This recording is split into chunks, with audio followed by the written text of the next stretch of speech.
السلام علیکم ورحمۃ اللہ وبرکاتہ۔ بسم اللہ الرحمن الرحیم، الحمد للہ رب العالمین، والصلاة والسلام علی رسولہ الامین وعلی آلہ وصحبہ اجمعین ومن تبعهم بإحسان إلى يوم الدین، اما بعد فأعوذ باللہ من الشیطان الرجیم، بسم اللہ الرحمن الرحیم، الف لام میم، ذلك الكتاب لا ريب فيه هدى للمتقين الذين يؤمنون بالغيب ويقيمون الصلاة ومما رزقناهم ينفقون والذين يؤمنون بما أنزل إليك وما أنزل من قبلك وبالآخرة هم يوقنون أولئك على هدى من ربهم وأولئك هم المفلحون۔ آج کی تراویح میں سورۃ البقرہ تقریباً اختتام کے قریب ہم پہنچے ہیں۔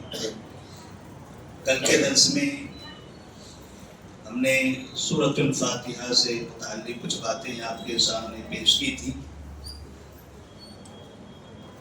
تراویح میں جو آیتیں پڑھی جا رہی ہیں وہ آگے ہیں، اور خلاصہ جو ہم بتا رہے ہیں وہ اس وقت پیچھے ہے۔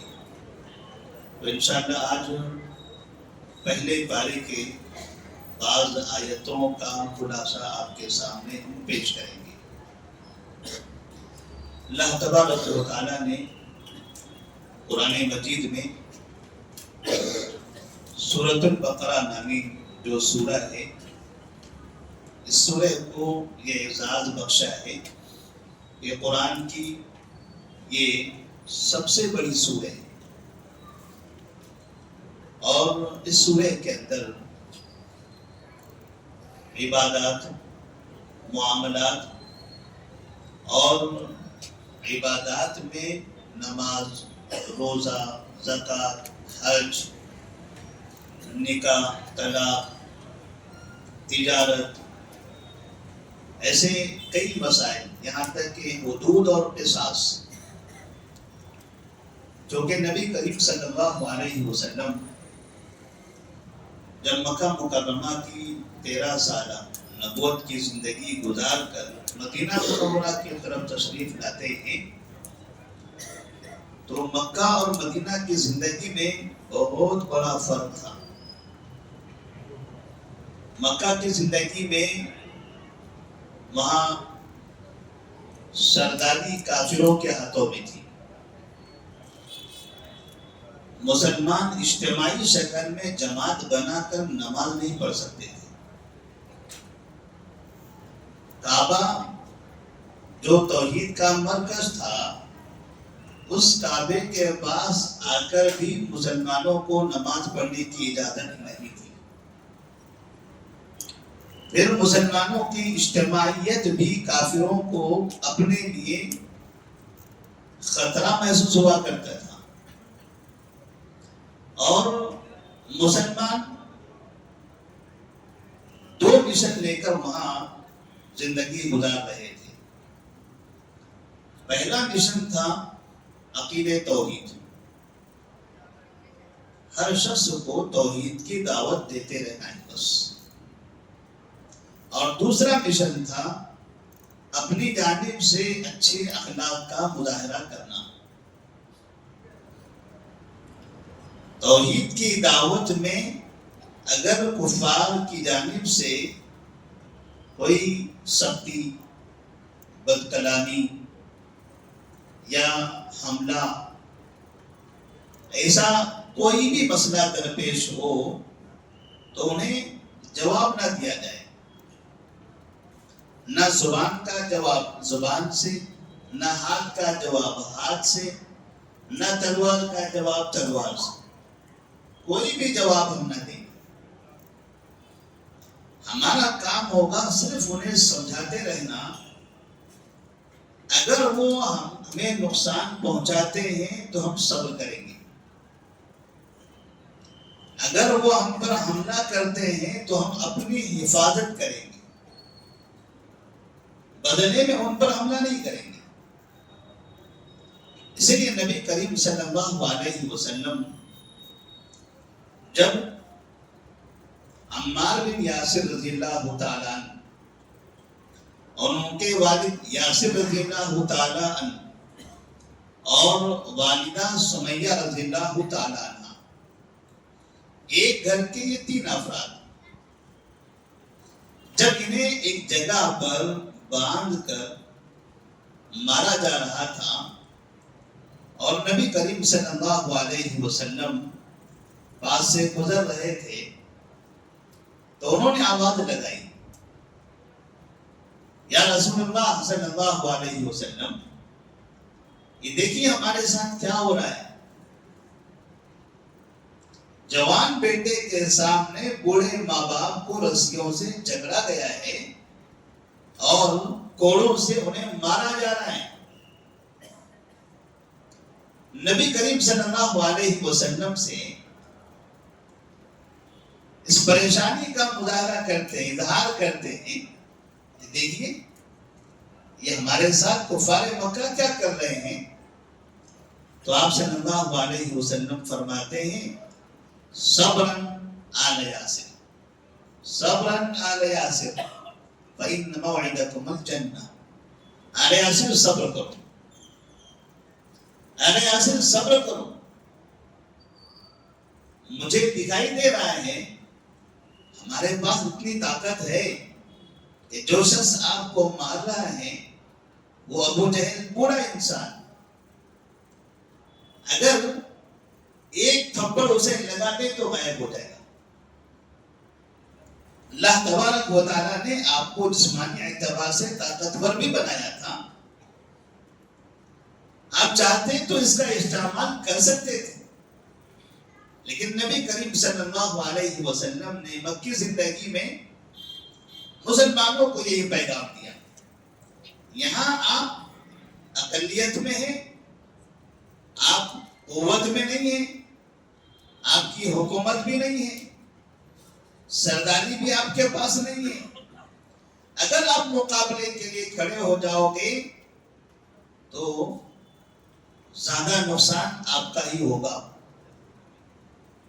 جتنے افراد ہیں ان کی تعداد تو بہت کم ہے, اور اس وقت پوری دنیا میں جو مسلمان ہیں وہ یہی ہیں جو مکہ میں چند گنے چنے ہیں جنہیں انگلیوں پر گنا جا سکتا ہے پوری دنیا میں.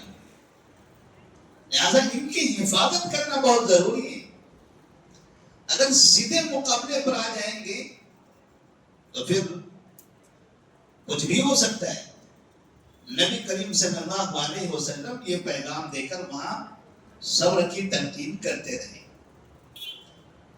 جب آپ صلی اللہ علیہ وسلم مکہ سے ہجرت کر کے مدینہ منورہ کی طرف تشریف لائے تو یہاں کا نظام بالکل بدلا ہوا تھا. مکہ سے مدینہ بالکل مختلف تھا.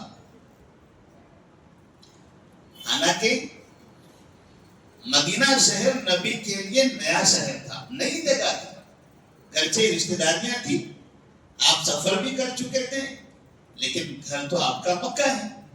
آپ کے والد کا گھر مکہ ہے, دادا کا گھر مکہ ہے, یہ پورا خاندان تو یہیں پر ہے. نئے شہر میں آئے, لیکن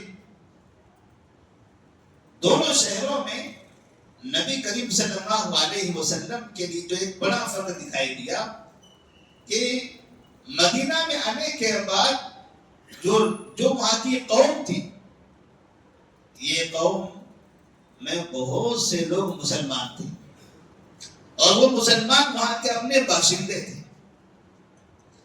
جو سردار تھے وہ بھی مسلمان تھے, جبکہ مکہ میں ایسا نہیں تھا. مکہ میں رشتہ دار بچے تھے, کوئی چچا ہیں, کوئی چچیرے بھائی ہیں, سب آپ کے رشتہ دار ہیں. الگ الگ طریقے سے سب رشتوں میں جڑے ہوئے تھے, لیکن ایک چیز کی کمی تھی کہ وہ ایمان والے نہیں تھے. اس لیے نبی کریم صلی اللہ علیہ وسلم کو وہاں مضبوطی نہیں ملی. جب آپ مدینہ منورہ آئے تو مدینہ منورہ میں آنے کے بعد مسلمان ایمان لائے تھے نبی صلی اللہ علیہ وسلم پر کہ آپ اللہ کے رسول ہیں، آپ ہمارے لیے آئیڈیل ہیں. اور ظاہر سی بات ہے جب مدینہ میں سرداری کی ضرورت پڑے گی، حکومت کی ضرورت پڑے گی، ورنہ کوئی مسلمان خود کیوں اپنا نام آگے پیش کرے؟ اجتماعی شکل میں لا محالہ سب نبی کو آگے بڑھانے لگے، اور بغیر انتخابات کے، بغیر اعلانات کے، بس آپ صلی اللہ علیہ وسلم دنیا کے اندر ایک اونچا مقام، جہاں آپ کو اللہ نے نبوت والا مقام دیا تھا، اب وہاں سرداری میں بھی وہ مقام ملتا چلا گیا. اور 10 سال کے اندر پھر آپ نے سرداری، حکومت، ملک، خلافت، بادشاہت، ذمہ داری، جو بھی نام کہیں،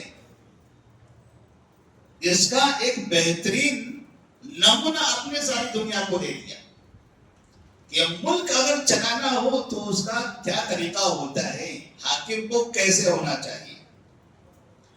جب آپ صلی اللہ علیہ وسلم مدینہ منورہ کے اندر حکومت کرنے لگے اور تمام کے تمام لوگ آپ کی رعایا بن گئے، تب یہاں سے ملک میں جو شرعی قوانین حاکم کے ہاتھ میں ہوتے ہیں، اللہ تبارک و تعالیٰ نے یہاں پر وہ قوانین نازل کرنا شروع کر دیا.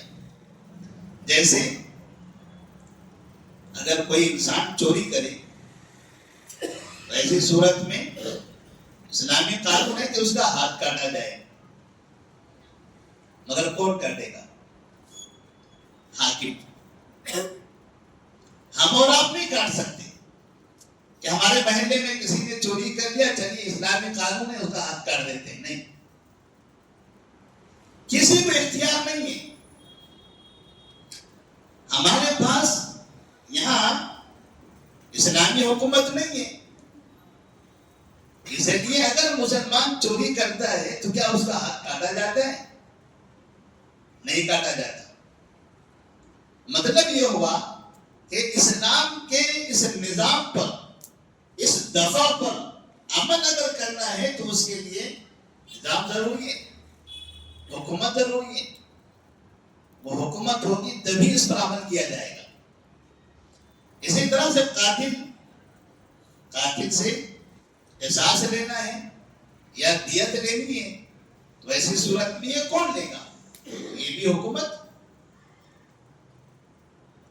تو ایسے جتنے بھی حدود اور قصاص کے معاملات تھے، اللہ تبارک و تعالیٰ نے مدینے میں نازل کیا، اور وہ سورۃ البقرہ میں. اور پھر جب مسلمان مکہ میں تھے تو باجماعت نماز کی فرضیت وہاں نہیں تھی. اس لیے آپ کئی مرتبہ آپ نے سنا ہوگا کہ نبی صلی اللہ علیہ وسلم کعبے کے سامنے نماز پڑھ رہے تھے، لوگ آئے، لوگوں نے آپ کو تکلیف دی، کسی نے انگلی ڈال دی، کسی نے پتھر مارنے کی کوشش کی. تو اکیلے کیوں تھے؟ باقی صحابہ کہاں تھے؟ کیونکہ وہاں مدینہ میں جانے کے بعد جو جماعت کے ساتھ نماز پڑھنے کی فرضیت ہوئی، وہ پہلے مکہ میں نہیں تھی. یہاں کا حال بدلا ہوا تھا. یہاں اب سردار، حاکم، سب کچھ آپ تھے، لہذا اب اجتماعی شکل میں نماز پڑھنے میں کوئی پریشانی نہیں ہے. جیسے کبھی کبھار ہمارے اپنے اس ملک میں ہم دیکھتے ہیں بعض جگہوں پر نماز پڑھنا چاہتے ہیں مسلمان تو انہیں پریشانیاں ہوتی ہیں. حالانکہ دوسری قومیں بھی اپنی عبادتیں وہاں کرتے ہیں، لیکن مسلمانوں کو تکلیف ہوتی ہے. کیوں؟ سے لے کے حکومت دوسروں کی، کافروں کی حکومت کی وجہ سے اجتماعی شکل میں بعض جگہوں پر نماز میں بھی پریشانیاں ہوتی ہیں. لیکن اللہ کا بڑا احسان ہے، شکر ہے کہ ملک کا جو نظام بنا ہوا ہے، بنانے والوں میں سے اکثر غیر مسلم تھے. ملک کا نظام بنانے والے اکثر کافر تھے، لیکن اللہ تبارک و تعالیٰ نے اس نظام کی وجہ سے آج یہ سمجھیے کہ 80% مسلمانوں کی جان مال اور عزتوں کو محفوظ کر کے رکھا ہوا ہے. جو سسٹم ہے، جو نظام ہے، جو عدالت کا سسٹم ہے ہمارے پاس، اس کی حفاظت بہت ضروری ہے. ورنہ حکمران تو جب چاہیں جس طرح سے چاہیں لوگوں کو تکلیف دینے کی کوشش کرتے ہیں. تو نبی کریم صلی اللہ علیہ وسلم پر جب معراج کے موقع پر 5 وقت کی نمازیں فرض ہوئی تھی، تو نماز پہلے ہوتی ہے اذان پہلے اذان ہوتی، بعد میں نماز. اذان پہلے دی جاتی ہے، لوگ نماز پڑھنے بعد میں آتے ہیں. اللہ نے معراج کے موقع پر نماز تو دی، اذان نہیں دی، کیونکہ آپ اس وقت مکہ میں تھے. مکہ میں چھپ کے نماز پڑھنا مشکل، تو یہ کھلے میں اذان کون دے گا؟ کعبے کے سامنے کھڑے رہ کر اذان کون دے گا؟ پہاڑ پہ جا کر اذان کون دے گا؟ یہ تو اور مشکل. اب تنہا کہیں نماز پڑھ رہے ہو تب آپ کو مانا جاتا ہے، کعبے کے سامنے خاموشی سے تلاوت کرتے ہو تب مانے جاتے ہو. اذان تو بلند آواز سے کرنی پڑتی ہے. اس لیے اللہ تبارک و تعالیٰ نے اذان کی جو مشروعیت نازل فرمائی وہ مدینہ میں، مدنی زندگی میں. ایسے ہی روزہ بھی ہے. ہم نے دنیا میں سنا ہے بعض علاقوں میں، ہمارے پڑوسی ملکوں میں سے ایک ملک ہے جہاں روزہ رکھنے پر بھی پابندی ہے کہ مسلمان اگر روزہ رکھتے ہیں تو باقاعدہ زبردستی انہیں پانی پلایا جاتا ہے یا سرکار کی طرف سے اس پر سختی کی جاتی ہے. آپ بازار کے اندر اسلامی شاعر یا اسلامی شکل و صورت لے کر نہیں نکل سکتے. دنیا کا بڑا ملک ہے، بڑے ملکوں سے، دنیا کے ہر ملک سے اس کے تعلقات ہیں، لیکن اندر مسلمانوں کے ساتھ ابھی بھی وہ یہ رویہ رکھتا ہے. مساجدوں کے لیے پریشانی، نمازوں کے لیے پریشانی، اذان کے لیے پریشانی، قرآن کی تلاوت، اور خاص طور پر رمضان کا مہینہ جب آتا ہے تو وہاں کے مسلمان بڑی تنگی محسوس کرتے ہیں. تو روزے کی جو فرضیت ہے اللہ تبارک و تعالیٰ نے یہ بھی مدینہ منورہ میں نازل فرمائی، اور اس کا ذکر بھی سورۃ البقرہ میں ہے. اور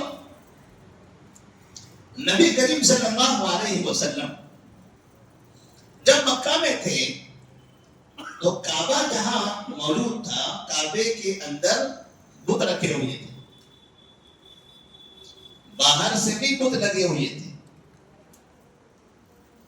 اور سال میں ایک مرتبہ مکہ کے لوگ، مدینہ کے لوگ، یمن کے لوگ اور ملک شام وغیرہ کے لوگ دنیا کے مختلف خطوں سے حج کرنے کے لیے آتے تھے. لیکن وہ حج توحید کے ساتھ نہیں ہوتا تھا، شرک کے ساتھ ہوتا تھا. لبیک اللہم لبیک لبیک لا شریک لک لبیک الا شریکا هو لک، الا شریکا هو لک، تیرا کوئی شریک نہیں ہے مگر ایک شریک ہے، ایک شریک ہے. وہ کون ہے؟ وہی ان کے معبود. تلبیہ میں وہ اللہ کا کسی کو شریک مانتے تھے، حالانکہ تلبیہ توحید کا ترانہ ہے، تیرا کوئی شریک نہیں، تیرا کوئی شریک نہیں. لیکن اس تلبیہ میں وہ کہتے تھے ہاں ایک شریک ہے تیرا اور وہ میرا معبود ہے. کوئی ہبل ہے، کوئی لات ہے، کوئی عزا ہے، منات ہے. اس طرح سے بتوں کو وہ شریک مانتے تھے. مسلمان جب حج کرنے جاتے تو حج میں خاص طور پر مسلمانوں کا طریقہ یہ ہوتا تھا کہ دنیا سے آنے والے کافروں کے درمیان توحید کی دعوت دی جائے. لیکن حج کیا ہے؟ حج ہے توحید کی بہت بڑی عبادت ہے، دعوت ہے، پیغام ہے. اور کعبے کا طواف، ابراہیم علیہ السلام نے کعبہ بنایا تھا جو شرک کے گھر سے نکل کر ایک ویران جگہ پر آتے ہیں اور توحید کا مرکز بناتے ہیں. تو یہ توحید کی بڑی نشانی تھی. اور یہاں شرک ہو رہا تھا. پھر مسلمان جب مکہ سے ہجرت کر کے مدینہ منورہ گئے تو مدینہ سے مسلمانوں کو مکہ آنے کی اجازت نہیں تھی. ہجرت کے پہلے سال، دوسرے سال، تیسرے سال، چوتھے سال، پانچویں سال، چھٹے سال تک اگر مسلمان مکہ آنا چاہتے تھے کعبے کا طواف کرنے کے لیے، حج کرنے کے لیے، عمرہ کرنے کے لیے، تو پرمیشن نہیں تھا. ہندوستان سے اور افریقہ سے، یورپ سے، اور اسی طرح سے ملک شام سے، ملک یمن سے، ساری دنیا سے کافر حج کرنے آ سکتے تھے، مگر مدینہ کے مسلمان مکہ نہیں آ سکتے تھے. ساری دنیا کے کافروں کو آنے کی اجازت تھی لیکن مسلمانوں کو آنے کی اجازت نہیں تھی. اس لیے آپ صلی اللہ علیہ وسلم جب مکہ سے ہجرت کر کے مدینہ منورہ چلے گئے تو تقریباً 6 سال تک پھر واپس پلٹ کے مکہ نہیں آئے. اور جب اللہ تبارک و تعالیٰ نے مدینے کو مضبوط کیا، محفوظ کر لیا، اسلام کی نشر و اشاعت زیادہ ہونے لگی، لوگ فوج در فوج اسلام میں داخل ہونے لگے، اور پھر پلٹ کر جب مکہ میں داخل ہوئے تو اہل مکہ میں جو کفار تھے، مسلمانوں کی فوج دیکھنے کے بعد ان کے پسینے چھوٹ گئے اور سب نے اپنے ہتھیار آپ کے قدموں میں ڈال دیے. جب مکہ کی یہ سرداری جو کفار کے ہاتھوں میں تھی وہ ختم ہو گئی، تب اللہ تبارک و تعالیٰ نے حج فرض کیا. الحج اشہر معلومات جو ہم نے آیت پڑھی ہے وہ اسی کے بعد تب اللہ تبارک و تعالیٰ نے حج فرض کیا.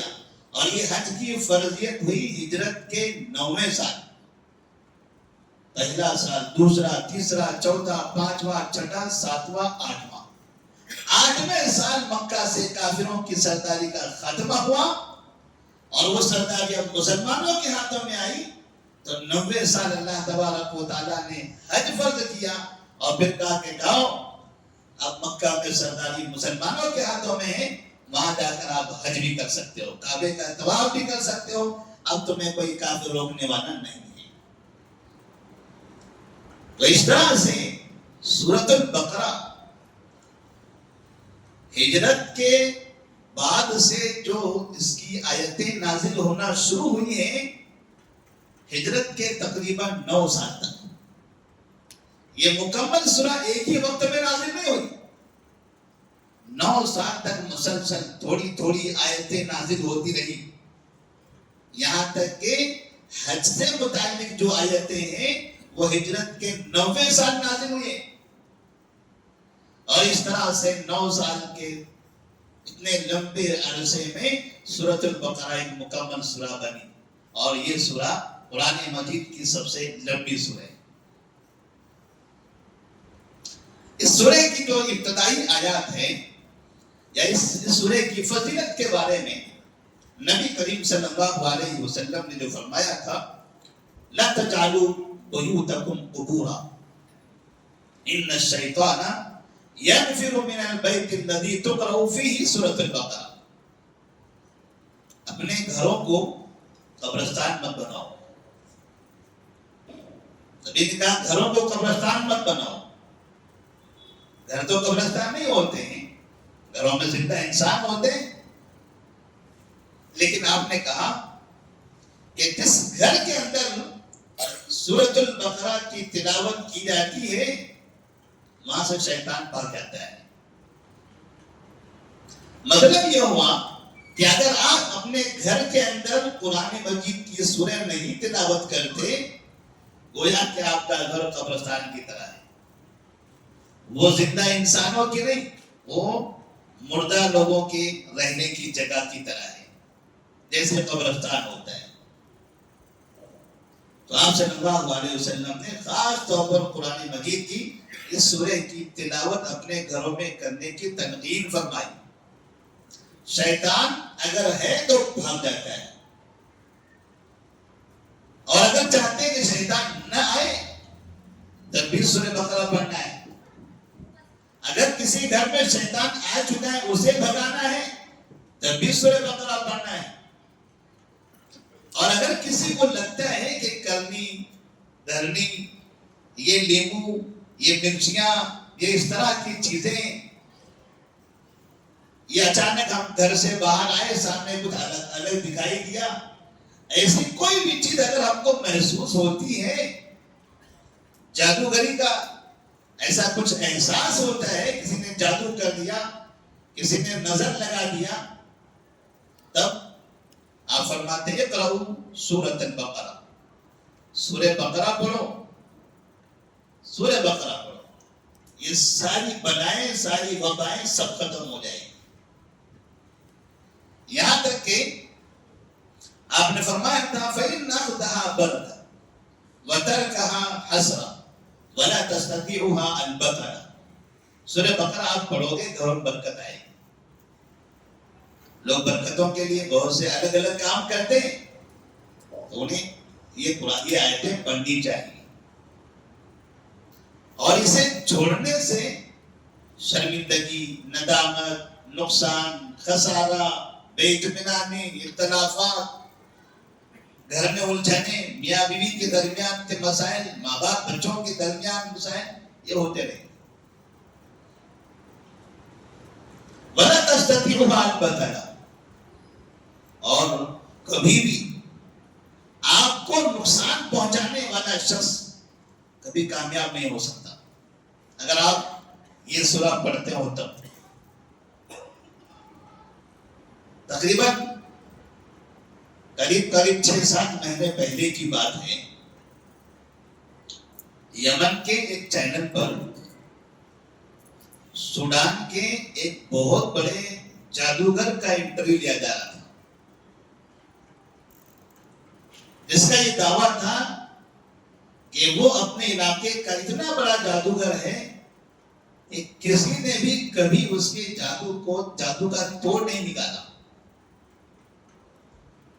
اس نے اپنے انٹرویو میں یہ بات بتائی تھی کہ کتنے فٹ بالرز, کتنے کرکٹرز, گیم کھیلنے والے, کتنے ایسے افراد میدان میں اترنے سے پہلے آ کر اس سے ملا کرتے تھے اور ایسی کچھ چیزیں حاصل کرتے تھے کہ اس سے اس کی جادو سے اسے کامیابی ملے. اور وہ کہتا تھا کہ میں جس پر جادو کرتا تھا کسی چیز کے بارے میں مجھے وہ کامیابی دکھائی دیتی تھی.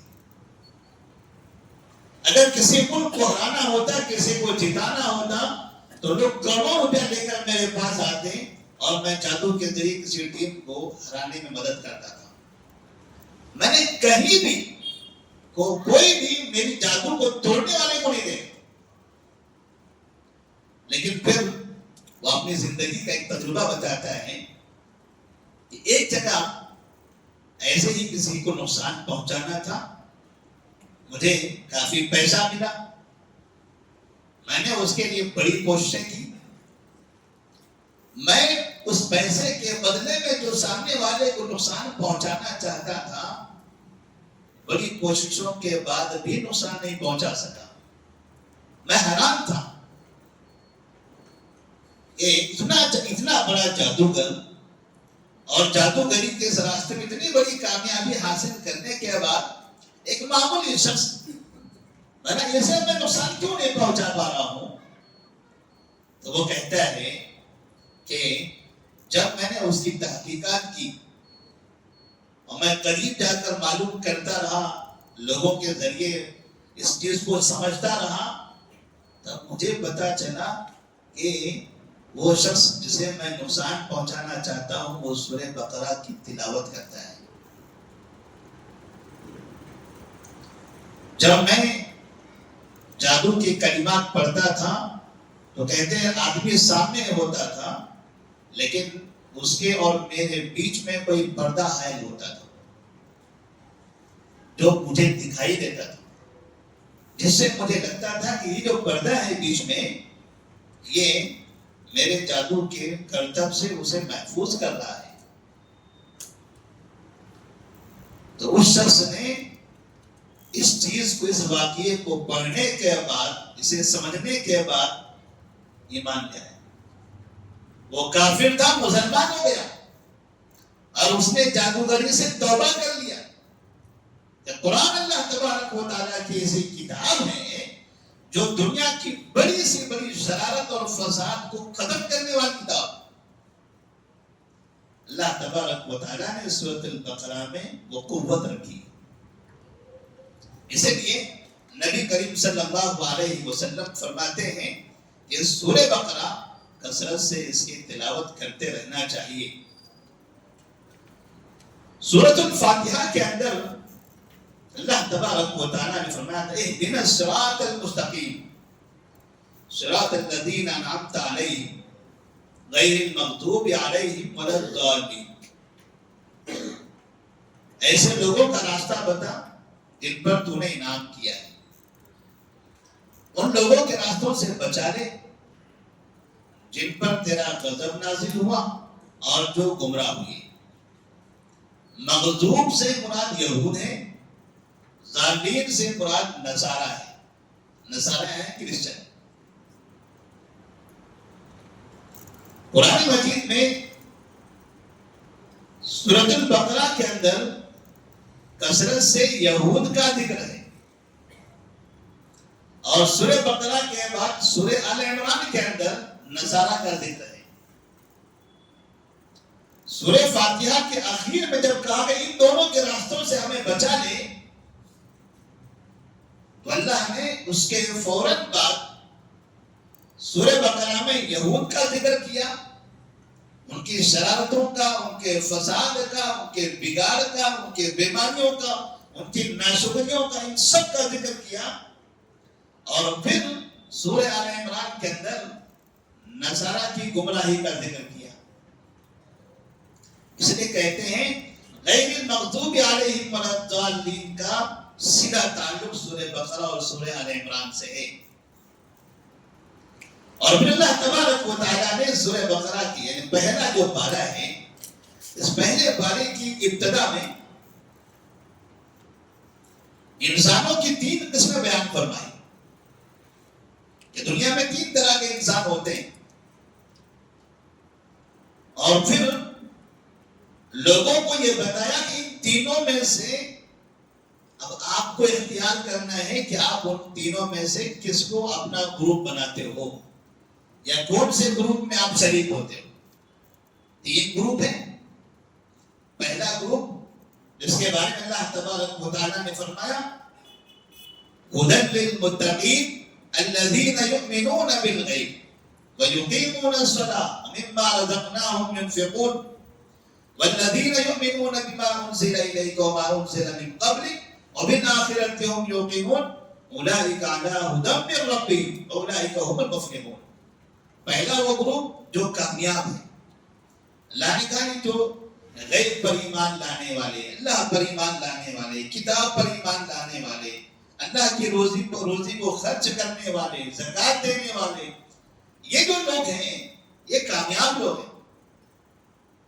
دوسرا گروپ اللہ نے کہا ان الذین کفروا سواء علیہم انذرتهم ام لم تنذرهم لا یؤمنون ختم اللہ علی قلوبہم وعلی سمعہم وعلی ابصارہم غشاوہ ولہم عذاب عظیم.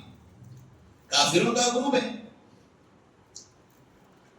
جو آنکھوں سے اندھے، کان سے بہرے ہیں، زبان سے گونگے ہیں. اللہ نے ان کے بارے میں دوسری جگہ کہا اولئک کالانعام، یہ جانوروں کے جیسے ہیں، بل ہم اضل، بلکہ اس سے بدتر ہے.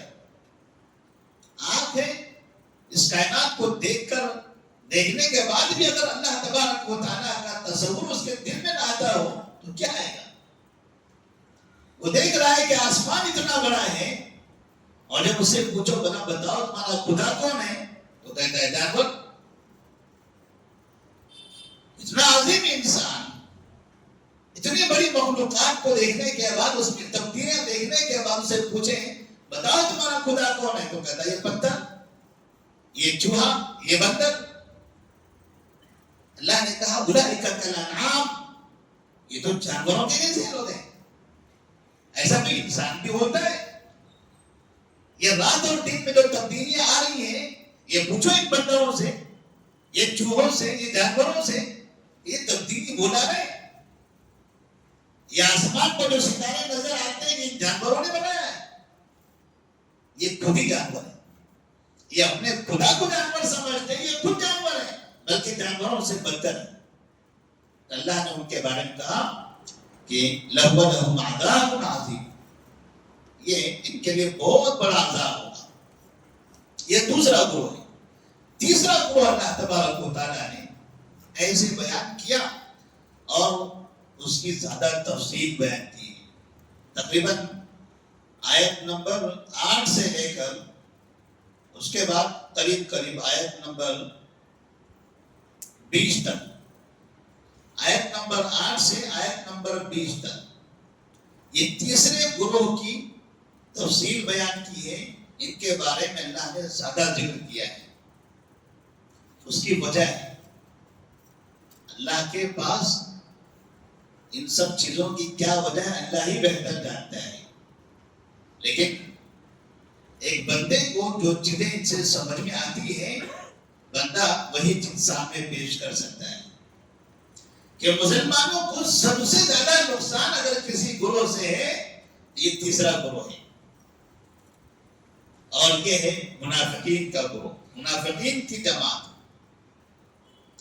جس کے بارے میں اللہ نے فرمایا کہ پہلی چیز تو یہ ایمان کا دعویٰ کرتے ہیں کہ ہم بھی مومن ہیں، ہم بھی ایمان والے ہیں،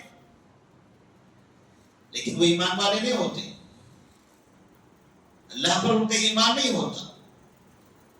کتنی دنیا کے اندر ایسے لوگ ہیں جو کہتے ہیں ہم نے اللہ پر ایمان لایا، لیکن سجدہ کرنے کے لیے، دعائیں مانگنے کے لیے، مدد مانگنے کے لیے کہاں جاتے ہیں؟ سمجھ میں آتا ہے پھر ایمان کا مطلب کیا ہوا؟ یہ ایمان جب یہ کہہ رہے ہیں قالوا آمنا باللہ، ہم نے اللہ پر ایمان لایا ہے، تو اللہ پر ایمان کا مطلب تو یہ ہوتا ہے کہ عبادت اللہ کی کریں، مدد اللہ سے مانگیں، فریاد اللہ سے کریں، سجدہ اللہ کے سامنے کریں. لیکن جب ان لوگوں کو دیکھا جائے تو پتہ چلتا ہے یہ سجدہ کہیں اور کرتے ہیں، فریاد کہیں اور پیش کرتے ہیں، دعائیں کسی اور سے کرتے ہیں، وسیلہ کسی اور پر لگاتے ہیں، طواف کسی اور جگہ کا کرتے ہیں. کوئی کسی صحابی کو، علی رضی اللہ تعالیٰ عنہ کو، کوئی حسن اور حسین کو، کوئی عبد القادر جیلانی کو، کوئی جنید بغدادی کو، اور نہ جانے کون کون ہے، سب ان لوگوں کو دنیا کا کردہ دھردہ سمجھتے ہیں. اللہ نے کہا وَمِنَ النَّاسِ مَن يَقُولُ آمَنَّا بِاللَّهِ وَبِالْيَوْمِ الْآخِرِ وَمَا هُمْ بِمُؤْمِنِينَ. یہ کہتے ہیں کہ ہم مسلمان ہیں، لیکن یہ مسلمان نہیں ہیں، مومن نہیں ہیں. یہ لوگ یہ منافقین ہیں، یہ منافقین ہیں. اگر اس آیت پر آپ غور کریں اور ہمارے معاشرے پر آپ غور کریں تو آپ کو اندازہ ہوگا منافقین پھر دنیا میں کتنے ہیں. کتنی تعداد جو ہمارے اطراف میں رہنے والے ہیں جو شرک کرتے ہیں، اللہ کے علاوہ کسی اور کی عبادت کرتے رہتے ہیں. دوسری چیز، منافقین ہمیشہ مسلمانوں کو دھوکہ دیتے ہیں. منافقین کبھی بھی کافروں کو دھوکہ نہیں دیں گے. قرآن نے اس کی وضاحت کی، اور نبی کی زندگی اگر ہم پڑھتے ہیں تو اس سے بھی ہمیں یہ پیغام ملتا ہے. منافقین نے ہمیشہ کافروں کا اور یہودیوں کا ساتھ دیا، نبی کا اور صحابہ، نبی اور صحابہ ان سے دشمنیاں کی، ان سے عداوتیں کی، نبی کو نقصان پہنچانے کی کوشش کی، صحابہ کو نقصان پہنچانے کی کوشش کی. ابھی بہت زمانے تک آپ لوگ سنتے رہے ہوں گے فلسطین کے معاملے میں. آخر میں ہم نے غزہ کا معاملہ بھی سنا تھا. ہم کہا کرتے تھے کہ دیکھیے جب ملک شام تباہ ہو جائے گا داعش غائب ہو جائے گا. ملک شام کھنڈر بن گیا، داعش غائب ہو گیا. جب افغانستان تباہ ہو جائے گا تو ملا عمر اسامہ سب غائب ہو جائیں گے. افغانستان تباہ ہو گیا، حکومت آ گئی. اب جو پہلے جو نعرے لگتے تھے کوئی نعرہ وہاں پر نہیں ہے. جو جذبات پہ تقریریں کرتے تھے, ہندوستان کے بارے میں بولتے تھے, اب وہاں جائیں گے یہاں جائیں گے, اب وہ اپنے ہی گھر کے اندر پریشان ہیں. پگڑیاں ہیں, داڑیاں ہیں, جبے کبے ہیں. پہلے ان کی شکلیں, ان کا ٹون, ان کی تقریریں کچھ الگ ہوا کرتی تھی. حکومت ملنے کے بعد وہ ٹون بند ہو گئی. اب نہ کسی ملک, نہ فلسطین کو یاد آتا ہے, نہ کشمیر, نہ ہندوستان, نہ غزہ, نہ کچھ. اب وہ حکومت میں آنے کے بعد دین بھول گئے, حکومتیں بھول گئے, جنگ بھول گئے, اللہ کا وہ کلمات جو نعرہ بلند کرنا چاہتے وہ سب بھول گئے. ایسے ہی غزہ میں دیکھیے ایک تنظیم تھی حماس نام کی. جب تک غزہ آباد تھا تب تک یہ حماس چرچے میں تھا, اخبارات میں, ٹیلی ویژن میں Hamas Hamas Hamas Hamas. Gaza کھنڈر بن گیا, حماس غائب ہو گیا. اب کہاں ہے کہتے نہیں, پتہ نہیں کدھر ہے. لوگ وہاں بھیک مانگ رہے, لوگ کھانے پینے کے محتاج ہیں. کہتے ہیں حماس کو تو ساری دنیا نے پیسہ دیا. ساری دنیا جس تنظیم کو پیسہ دے رہی ہے, وہ تنظیم اپنے علاقے کے 1 لاکھ 2 لاکھ مسلمانوں کو کھانا کیوں نہیں کھلا سکتی, جبکہ ان کے پاس اتنا پیسہ ہے کہ پورے غزہ کو 50 سال تک کھانا کھلا سکتے ہیں. اور پھر ان لوگوں کے درمیان اختلافات شروع ہو گئے. وہ لیڈر کہتا ہے کہ کیو آر کوڈ آپ کا ہوتا تھا, آپ کے پاس اتنا چلا گیا. وہ کہتا ہے آپ کا کیو آر کوڈ ہم دیتے تھے, آپ کے پاس چلا گیا. ترکیہ میں ایک تنظیم بنی تھی جس میں بہت سے ترکی علماء تھے, غزہ کے حماسی علماء تھے, اخوان المسلمین تھے. اور جب وہ پیسہ جمع ہوا اور جب تقسیم ہوئی تو بولتے ہیں نا, جب بندر تقسیم کرتے ہیں آپس میں جھگڑا ہوتا ہے, تو یہاں ایسے ہی ہوا. ان لوگوں میں پھر تقسیم کرنے میں اختلاف ہوا. کئی کروڑ ڈالر ایک آدمی اس پر لوٹنے میں کامیاب ہو گیا. اور پھر بعد میں ان کے ہی لوگ باہر آ کر میڈیا میں کہتے ہیں کہ سعودی عرب نے اتنا پیسہ دیا, وہ آدمی نے کھایا. قطر نے اتنا پیسہ دیا, اس نے کھایا. فلسطین کے غزہ کو گیا ہی نہیں. غزہ کی لاشوں پر یہ چندے بٹورتے رہے, پیسہ کماتے رہے. برطانیہ میں, فرانس میں, امریکہ میں, ایران میں, ترکیہ میں اور قطر میں یہ بنگلے خریدتے رہے. اور غزہ کے مسلمان مرتے رہے بھوکے. اور پھر لوگوں سے کہتے ہیں آؤ لوگوں مدد کرو ان لوگوں کی. جب مدد کرتے ہیں پیسہ لے کے بھاگ جاتے ہیں.